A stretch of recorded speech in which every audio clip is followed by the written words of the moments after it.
اگر آپ ہمارے چینل کو سبسکرائب نہیں کیے ہیں تو برائے مہربانی سبسکرائب کر لیں. ویڈیو پسند آنے کی صورت میں لائک کریں اور اپنی رائے کا اظہار کامنٹ باکس میں ضرور کریں. شکریہ. ہم لوگ جو خوراکیں کھاتے ہیں نا وہ ہیں حلال پاکیزہ. روٹی ہے, چاول ہے, آلو ہے, چپس ہے, پکوڑے ہیں, سموسے ہیں, رول ہیں, پراٹھے ہیں, صحیح ہے نا, گھی ہے. یہ کیا ہے؟ حلال چیزیں.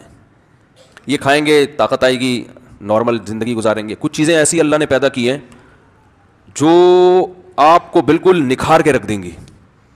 یعنی اس سے جو خون بنتا ہے نا بڑا خاندانی قسم کا بنتا ہے خون. آپ کے چہرے پہ چمک پیدا ہو جائے گی, آپ ہٹو بچے ہو جاؤ گے. اور میں کیسے ڈیفائن کروں سمجھ میں نہیں آ رہا نا. صحیح ہے نا.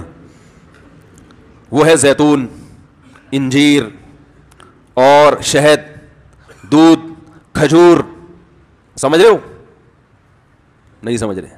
دودھ وہ نہیں جو بھینس سے نکالا, انجیکشن لگا ہوا, پھر اس نے گوالے نے اپنا دودھ بھی ملایا اس میں, یعنی جو اس کے پاس پاؤڈر واڈر اویلیبل تھا, پھر اس کو آپ نے بوائل کیا, پھر فریج میں رکھ دیا. 3 دن بعد اس کی جو اجزائے ترکیبی ہے نا, یعنی اس کا فارمولہ ہی چینج کر دیا. ٹھیک ہے. دودھ کا ایک ڈاکٹروں کی نظر میں فارمولہ ہوتا ہے. دودھ جب فریز ہوتا ہے نا تو باندی پن پیدا ہو جاتا ہے اس میں.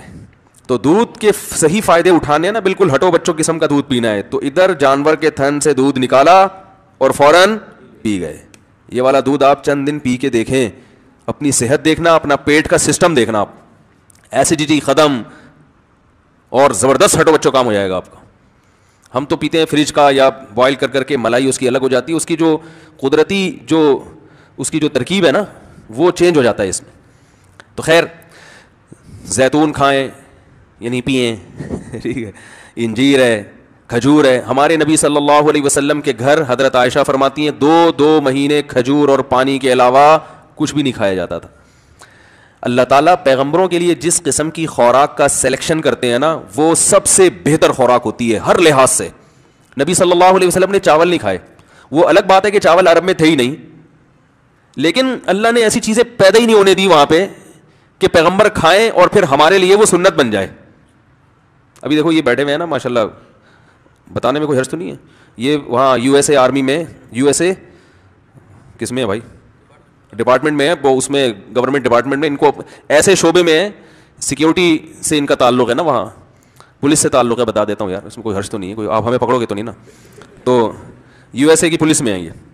تو ان لوگوں کی ٹریننگ بہت ٹف قسم کی ٹریننگ ہوتی ہے. جب یہ پچھلے سال مجھ سے ملنے آئے تھے ماشاءاللہ کافی اچھے موٹے تازے تھے یہ.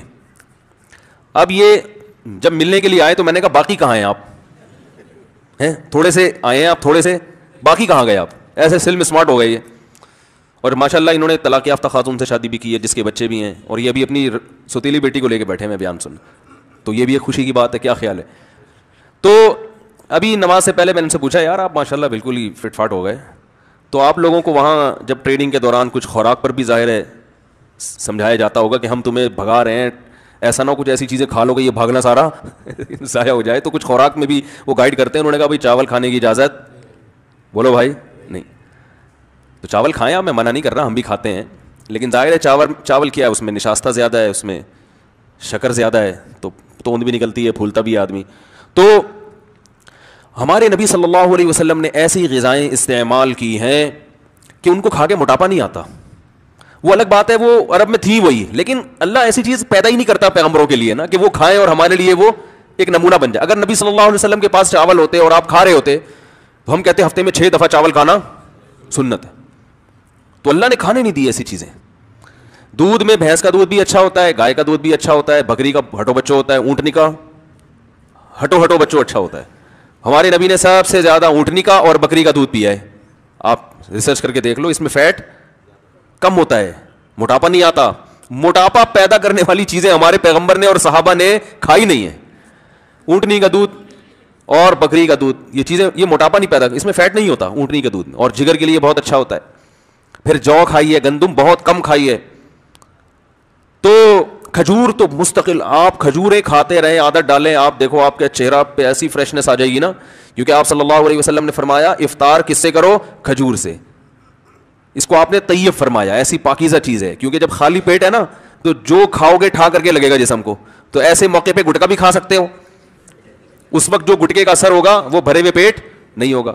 چرس بھی پی سکتے ہو, سگریٹ بھی پی سکتے ہو, ہیروئن بھی کھا سکتے ہو, پی سکتے ہو, اور بریانی بھی پھوڑ سکتے ہو, کچھ بھی کھا سکتے ہو.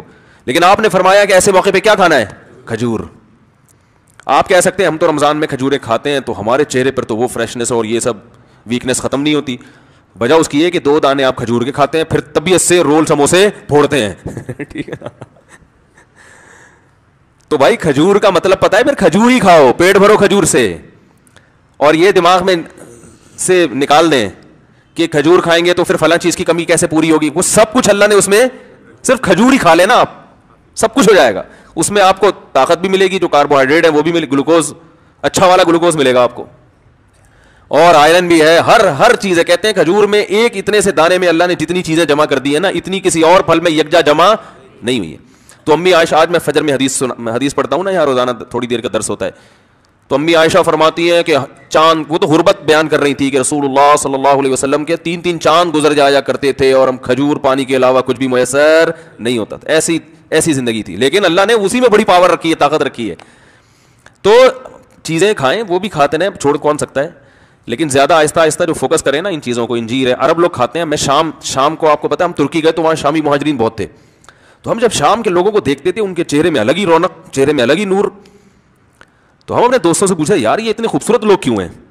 انہوں نے کہا یہ صدیوں سے انجیر, زیتون, کھجور, یہ 3 چیزیں کھاتے آ رہے ہیں, ان کا ناشتہ اس کے بغیر نہیں ہوتا. اور ہم لوگ کیا کھاتے آ رہے ہیں؟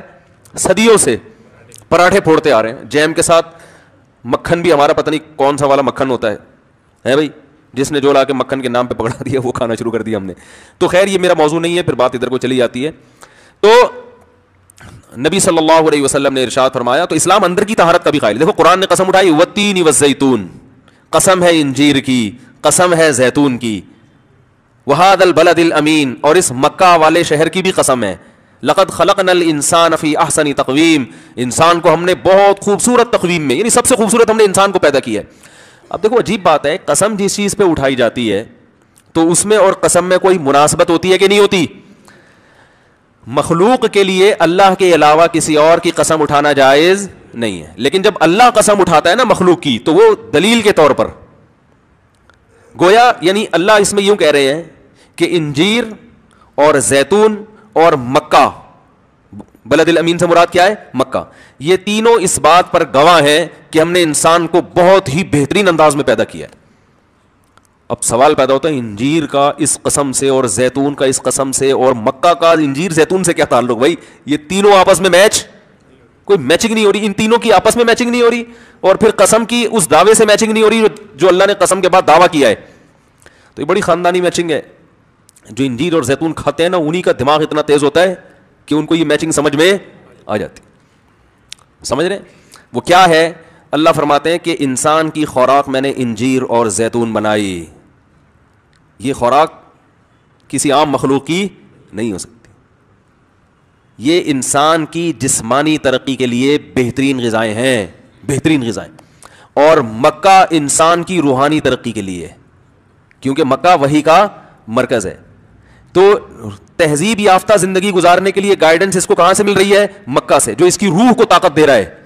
اگر مکہ میں وہی نازل نہ ہوتی انسان تہذیب سے دور ہوتا, زنا کر رہے ہوتے, گے میرج کو حلال کر دیا ہوتا, ہومو سیکس کو جیسے کر دیا انہوں نے, ابا کو اولڈ ہوم میں جمع کرا رہے ہوتے, ہم بھی کرا رہے ہوتے. ہم کیوں نہیں کراتے بھائی؟